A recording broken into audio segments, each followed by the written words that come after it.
Yeah, thank you very much. And good afternoon, everybody. I know you are probably tired from lunch, etc., but I hope it's going to be interesting. I want to talk about, I said, why self-owned companies are needed to unfuck the economy. So what do I mean by that? Well, I want to talk about the operating systems of company, because I think, we all hear every day in the news climate change, giant multinational companies that are not controllable by the regulator, evading taxes on Cayman Islands, etc., Amazon, Facebook, etc. We hear a lot about these companies that are like untamed wild animals, and the bureaucrats and the regulators try to tame them with, more rules and put them into a cage and make sure they don't behave in a wrong way. So they try to make these psychopaths a little bit better. My question would be, is that actually the best way to unfuck our economy, making more rules? Or shouldn't we maybe ask, is the operating system itself of these companies, is the operating system still the right one? Or is there maybe an operating system that changes the companies, tames the animal, instead of putting them into regulatory cages? And so that's a little bit the question today. I have to admit at the beginning already, I am a capitalist myself. I founded several businesses, as was said, this first one with 16. And while my friends had girlfriends, I really fell in love with my company. And because, and I love private ownership, I have to say. Which is, of course, at the core of every company. Private ownership, why? Because it gives you the power to shape the environment you live in. You have an idea at night, you can realize it the next day. It's really, you identify 100%, you care for it. It's like having a child, you feel responsible for the company like a parent. I think many of you are here who founded companies yourself, so you know that. You feel responsible like a parent. If the company cries or feels ill, you have to be there, You are responsible, and that's the great promise of private ownership, why Aristotle and many said, private ownership of companies, that's the thing we need, because there's a very, very clear answer to the question, who is responsible? Not nobody is responsible, not like mindless bureaucrats in the Soviet Union are responsible for the companies, but there is a clear responsibility, and that's what I love about private ownership so much. However, I have to tell you, what became clear to me is ownership has this very empowering thing. You get in power, you can shape the environment, but at the same time, it also can disempower a lot, and that became clear to me actually when I observed my father. He ran a hospital which was sold once, 3, 4 times, eventually to a public stock market company. And before it was sold, I knew all the workers, I knew the patient. It was just nice atmosphere, organic food, great hospital. Afterwards, when it was sold, it belonged to a gigantic company that manages 70,000 hospitals all over the world. And when I got to the hospital again, you realized, okay, unhappy patients, unhappy employees, and people who weren't empowered at all. Decisions now were taken from the headquarters of this big company 2,000 kilometers away in Paris. And decisions were taken literally by people who have never been to the company itself, to the hospital. They didn't know what is needed there. They don't know what it means to order, for example, doctors to spend no more than 5 minutes per patient. They just know one thing: they have to produce better numbers, otherwise they get fired. And I went to the headquarters, I went to these owners, and I wanted to find out, what is that? What kind of owners are these that are ordering things like that? And I found out, well, these are very nice people. They eat organic food, they're very nice, but they are pressured by others, by anonymous stockholders, and by stock markets that are, in the end, managed by high-frequency trading computers that do 99% of the stock market trading today. And these owners, they cannot feel responsible. These are not owners that are particularly identifying, they just control the company. And so that's when it became clear to me, we have absentee owners. We actually abolished ownership. The very idea why Aristotle said, ownership is so great, you identify with it. That's what we don't have anymore in these companies. These companies, I would say, they don't have owners. They just have investors. They just have people who have control rights, but not people who actually care for them. And so the question, of course, is who are these bad investors? Who are these people who are controlling these companies without identifying with them? And I went, to the funds and asked them, and they were nice people. They said, we have meta funds behind us, and then I came to pension funds in the end, and that's the interesting statistics from the OECD. That is, I think, really that struck me a lot. All the capital on the stock markets that does this, this absentee ownership mechanism, 87% of the capital comes from pension funds and insurance companies. That means from us Western half-rich, I would say, it's not the super-rich that own most of it, it's us half-rich. We control all the capital that is doing what we don't approve of. This is a system, and that's the interesting thing, that takes our money and uses it against us. It really struck me and it blew my mind when I understood this. It's ownership, like the cultural invention of ownership, of private ownership, that we as humanity invented 2,000 years ago. It has a double face. It can create a lot of responsibility. You are the owner, you can decide, but at the same time, the same legal mechanism, the same cultural technology can destroy responsibility, can create absentee ownership of investors that are 1,000 kilometers away and that don't know what they are actually doing. So that was somehow maybe the question why I was looking for a different ownership structure also for my company, and how to heal ownership. How can we have an ownership, private ownership, that can create responsibility and doesn't destroy it? The good thing is there were already people who thought about this. One of this is Ernst Abbe from Zeiss. Zeiss is a big multinational company, 70,000 employees. All of your smartphones and laptops couldn't be produced without their optic technology. And he was owner of the company, and it was super successful 130 years ago. He said, well, is that all this company, everything that we built here, the success, he invented the microscope, for example, is this really all my merit? Is this my work? And he said, no, actually not. All the employees helped me to do that, but also generation of scientists before me helped me to actually, do what I did inventing the microscope. So who am I to say this all belongs to me? Yes, the law gives me the right to take everything for myself, but it doesn't feel right, he said. So that's why he tried out a new ownership form. He donated his entire company to a nonprofit foundation. And he made sure that the company in the future would only be controlled by stewards, by trustees, by people that are not absentee owners, but people who are directly connected to it. And it's a super successful company. And if you go there, and I went there, interviewed the employees, they're saying, well, it's our company. We know here in this company, we're not working for somebody else's private pocket.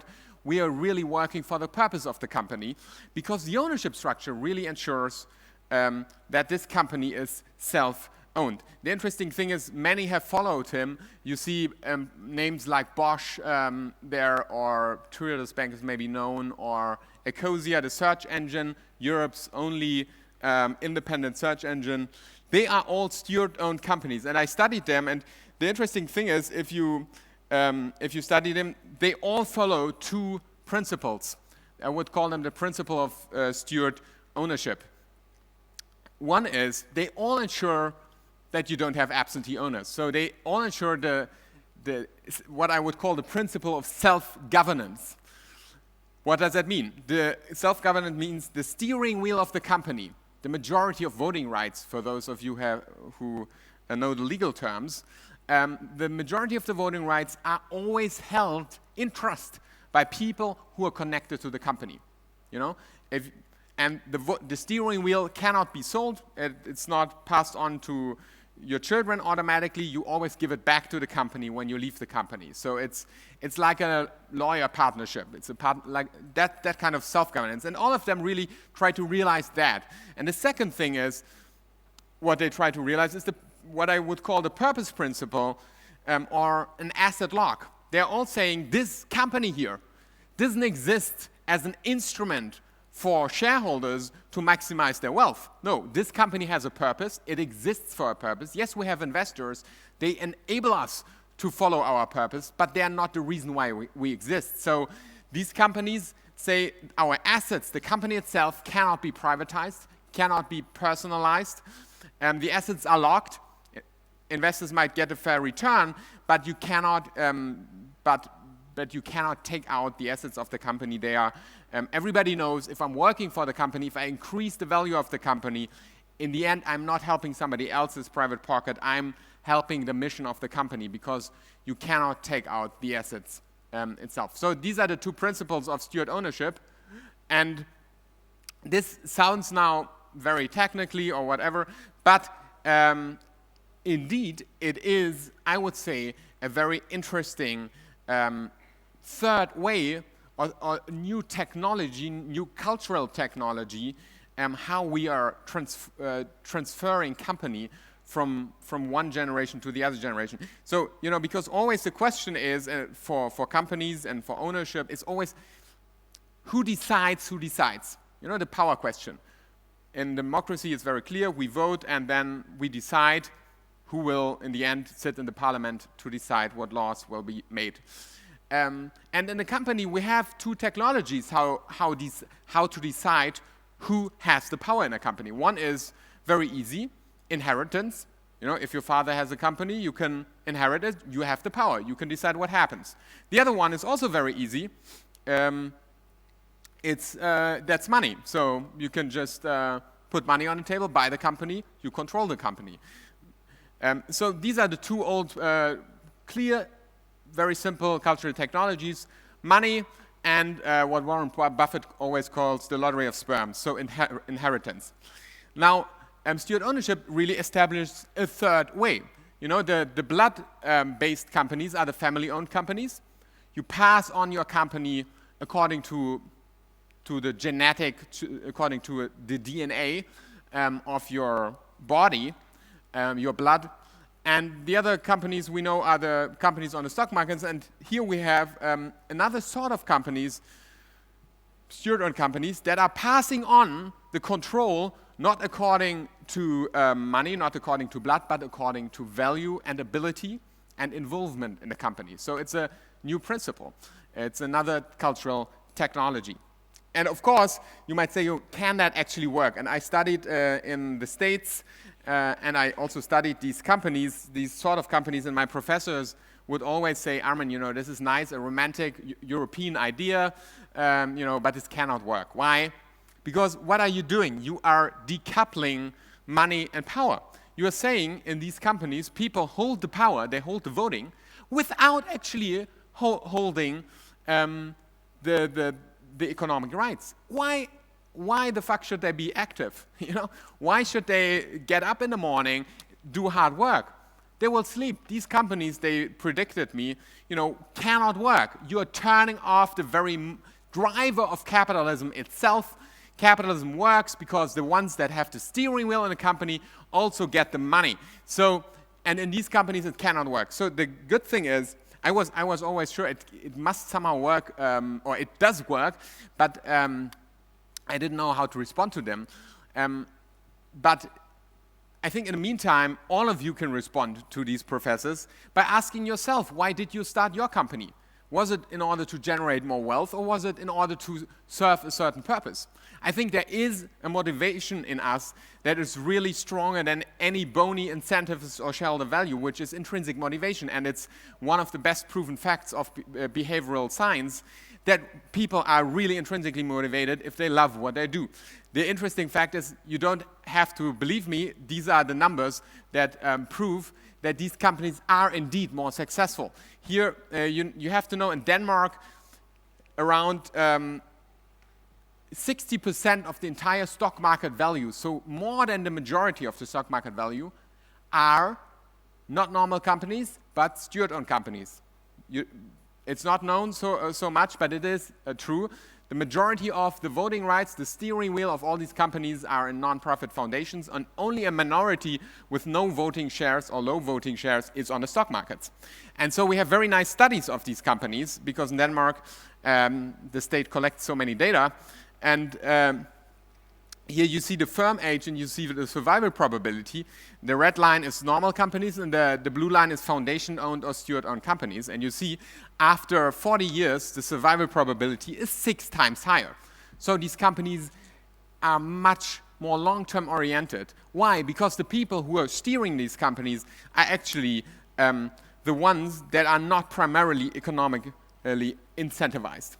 Now, there are many other nice studies on these companies. Not only the survival rate is higher, they are more profitable actually, which is also was a surprise to my American professors. They pay higher wages, the employee retention rate is higher, and very important, maybe the divorce rate is lower in these companies, statistically significant. So if you want to have not only a long-term ownership company, but long-term marriage, you should work or own such a steward-owned company, would be my advice. The only problem is if you want to set up a steward-owned company,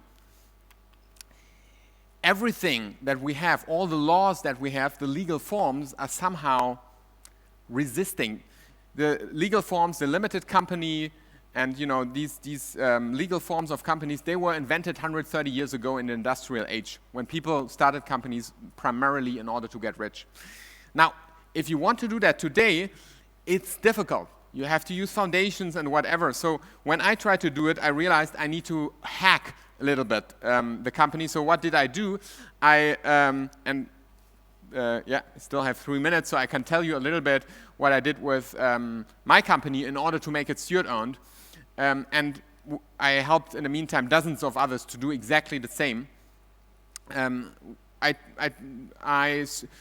This is the company, and we structured a certain class of shares.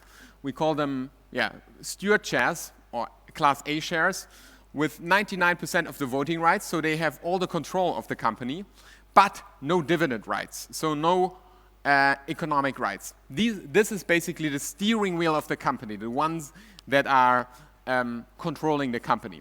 And now I did this and said, okay, always the ones that emotionally own the company own this steering wheel, and you cannot sell the steering wheel, you cannot pass it on to the children, so no money, no lottery of sperm can define who gets this. It's really the ones that are connected to the company. And if you go out, you have to give it back. Now we wrote these things into the charter of the company, into the articles. However, you can also, that's a nice thing, but my colleagues, my employees were saying, oh, nice, Armin, that you are writing this in there, but you can also delete it, because everything that you can write in, you can delete as well. So the question was, how can we actually promise credibly to the entire world that this company will stay steward-owned for the future? And that's done in the following way. We said, okay, this rule of steward ownership is in the Articles of Association, and you can only delete this rule if you have 100% majority. And there's 1%, one golden share, one veto share, that we give into a foundation that has the goal and the task in its charter to veto any attempt of unbundling the charter or of falling behind your promise. So even if I wake up tomorrow and I want to become a helicopter collector or whatever, I cannot change this. I made a promise. This company belongs to itself. It belongs to the purpose. It's not primarily there for my wealth. Now you might ask, okay, that's nice, but what is with investors? What is with your compensation as a founder? You take a lot of risk, and you want also, you don't want to be a monk. You also maybe want to build a good, a holiday house maybe here in Finland or whatever. So for that, for investors, we take them in with investor shares. they have no voting rights. Why? Because the voting is not a commodity. We decommodify the company. As I said, the voting is with the stewards. Investors get returns, capped returns. That means the company pays out until a certain cap is reached, and then the investors are out. And they have so-called redeemable shares. That means because investors need a security that they get out of the company, that you have an exit, and because these companies won't do a normal exit, we need an exit to the company, like an exit to itself. The company exits itself. Instead of selling to Microsoft, it sells to itself. And that's what we call, or what is called usually in legal language, redeemable shares, redemption. So the investor has the right to say, well, now I need to go out, buy me out for twice or three times or 5 times what I invested, and of course only if the company has the money. Yeah, now my time is up, unfortunately, but there are many companies that did this. In the meantime, one example is ShareTribe, that's just over the Baltic Sea to Finland. They did it there. A very nice model where they have founder compensation shares, investor shares, and set up steward ownership. ShareTribe is, it's a platform that allows you to start with one click, a sharing platform. Like Shopify, you can open a shop online shop with one click. Here with ShareTribe, you open like a sharing platform, like sharing bicycles, sharing saunas in Finland, or whatever.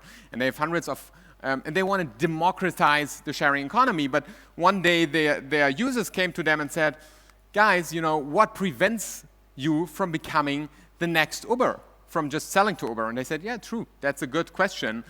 And that's why they came to us and said, we want to give a credible promise that this company is there for its purpose. So that's why we want to become steward-owned. And they became steward-owned, and still they collected millions from investors, because investors can understand this if you argue this in the right way. And I will conclude to say, now after I made my companies steward-owned, I decided to help other companies to do this. In the meantime, we're 25 people at the Purpose Network, working from the Silicon Valley to Geneva, Berlin, everywhere around the world, Chile, and we do investing, consulting, and the Veto Share service. We have 2 investment funds that manage 50 million euro to invest in steward-owned startups and steward-owned companies. And if you want to learn more about this, we actually wrote a 120 pages book. This one with many case examples of startups, also larger companies, pioneers like Bosch. How exactly did they do this? How does it work? We have a section on how can I take an investment if I'm steward-owned, and so on. And you can download this for free on purpose.ag/book. And that's maybe a short glimpse into how we could potentially unfuck our economy by making companies self-owned. And I can maybe one last thing. You cannot imagine what magic it is if a founder says, I make my company self-owned or steward-owned, and what happens with all the people. Just take Ecosia, the search engine that plants trees, ecosia.org.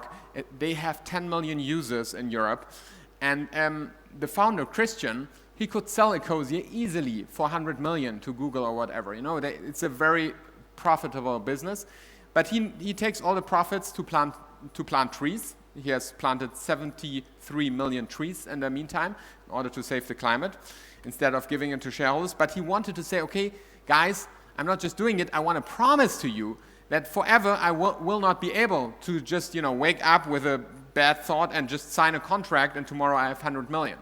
Of course, it's a nice feeling to walk around the world and say, every minute I could sign and I have 100 million on the bank account. But I'm happy to give that up in order to promise everybody this company is not there for my wealth but for a purpose. And so he made steward ownership, and we helped him to do that. And you cannot imagine what that makes with all the people and with all the employees, with all the with all the stakeholders, it generates so much trust. Because suddenly you know, okay, this guy is not just talking, we follow a purpose, like every Apple recruiting video tells you, come to Apple, change the world or so, and of course, it's you're changing just, you're increasing the shareholder value if you're working there. Here you can actually trust, and that's why more and more platform economy companies are doing this now. Even world market leaders in, for example, digital composing technology are doing it because they're saying, this is how we can beat Silicon Valley. We're not beating it with more capital. They will always have more capital. We're beating it with more trust. That's the European way of the European answer, and that's what I think can change our economy, especially if you look on the statistics every year. In the Gallup Institute statistics, 80% of people are saying we have either internally quit already or we're just doing our job as much as we need. 80% of people are not loving their job. They're destroying their lives. The most time of their lives they spend in their jobs, and they're not loving it because they think it doesn't make sense. If you can change the nature of the company itself by making it really a purpose-driven company, you're changing millions of lives of people who originally thought, they're just instruments, objects to help to make others rich, and suddenly they understand, no, we're not objects, and the company is also not a commodity anymore. It's a living organism of people working together for a purpose and not for the profit. Thank you very much.